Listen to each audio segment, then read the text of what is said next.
Marriage isn't usually ruined by one big explosive moment. It's worn down slowly, quietly, by small habits repeated over months and years. Habits that feel harmless in the moment but chip away at trust and connection bit by bit until one day there's a lot less left than either person realized. The scary part is, most of these habits don't feel like betrayal while they're happening. They feel like being tired, being human, being in a long relationship where certain things start to feel routine. Today, I'm breaking down 5 things you should never do to your husband or wife, plus a bonus one at the end that quietly undermines a marriage more than people realize. Stay till the end, because number 5 is the one couples underestimate the most. Let's get into it. 1. Never disrespect them in front of others. This is one of the most damaging things a spouse can do, and it's often treated as more casual than it actually is. Making a joke at their expense in front of friends, correcting them harshly in public, rolling your eyes when they speak, all of it chips away at something important, even when it's disguised as humor or an offhand comment. Whatever frustration exists between two people should be handled between two people privately, not performed for an audience who now has a front row seat to your spouse's embarrassment. When you embarrass or belittle your spouse publicly, you're not just hurting them in that moment, you're teaching them that they're not fully safe with you anywhere, even around the people who are supposed to know you both best, the people whose opinions matter most. Respect in public isn't optional politeness. It's one of the clearest signals of how seriously you actually value the relationship, and it's often the first thing that starts to crack when resentment quietly builds underneath the surface. 2. Never use their vulnerabilities against them. At some point in a marriage, your spouse trusts you with things that are hard to say out loud. Insecurities, fears, past mistakes, things they've shared specifically because they believed you'd hold them carefully, not because they expected those admissions to ever be used against them. Using any of that as ammunition during an argument, throwing it back at them to win a fight or hurt them faster because you know exactly where it'll land, is one of the most corrosive things you can do to a marriage. It doesn't just damage the argument you're having in that moment. It teaches your spouse that vulnerability with you is dangerous, that opening up comes with future risk, and once that lesson is learned, it becomes incredibly hard to unlearn. A marriage without safe vulnerability slowly becomes two people coexisting under one roof rather than two people truly known and understood by each other. 3. Never stop showing basic appreciation.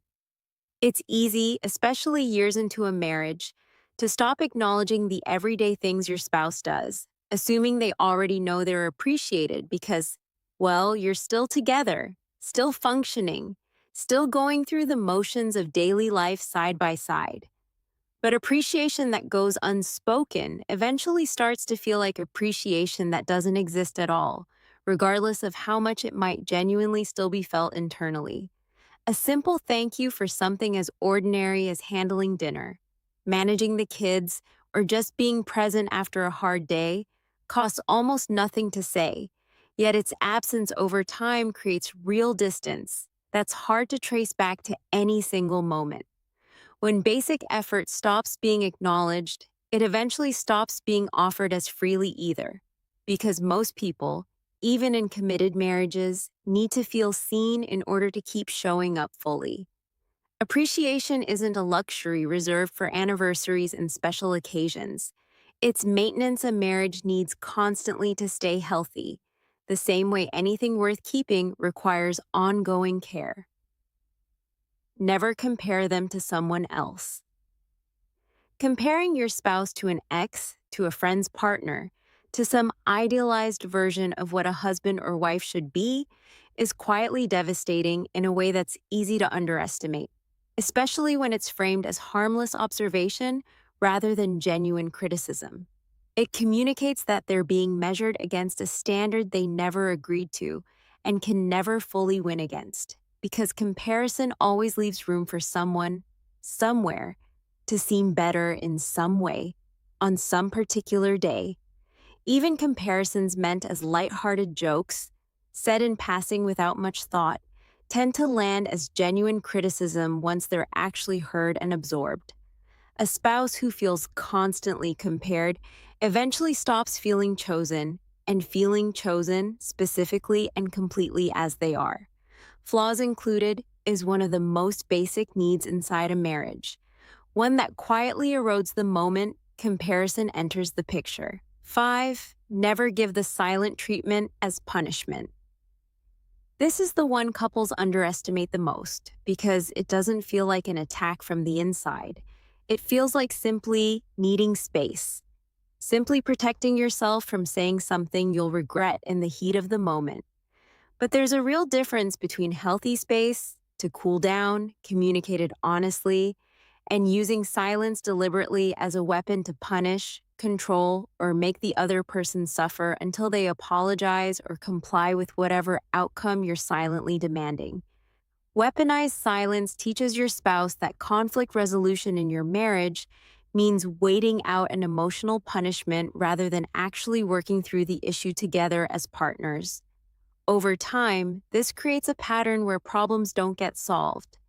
They just get buried under enough silence until the tension quietly fades on the surface, unresolved underneath, waiting to resurface again later, often over something completely unrelated.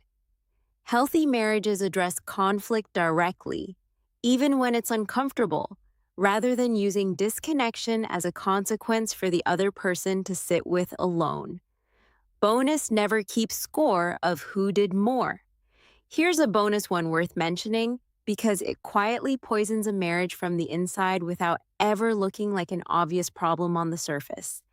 Keeping a mental tally: who cooked more this week, who apologized last time, who's contributed more effort overall, turns a marriage into a competition instead of a partnership.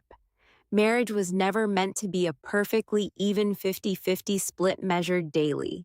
Some weeks one person carries more, some weeks the other does, and a healthy marriage trusts that balance evens out over time without needing to be constantly tracked and cross-referenced like a ledger. When scorekeeping becomes a habit, it breeds quiet resentment because someone is always feeling shortchanged, always keeping receipts, always ready to bring up a past imbalance during the next disagreement. Marriages that thrive tend to give generously without immediately calculating what's owed back in return. Closing. So let's recap. Never disrespect them in front of others. Never use their vulnerabilities against them. Never stop showing basic appreciation. Never compare them to someone else. Never give the silent treatment as a form of punishment. And never keep score of who did more, turning partnership into quiet competition. None of these require a perfect marriage to avoid, they just require intention. The choice to protect what you've built, even during the moments when patience is thin and tempers are short, and it would be so much easier to take the lazy, damaging shortcut instead. A strong marriage isn't built by never making mistakes. It's built by refusing to let certain patterns become habits that quietly hollow out something you spent years building together. If this reminded you of something worth changing, drop a like, subscribe for more relationship content every week, and let me know in the comments, which one of these do you think matters most? See you in the next video.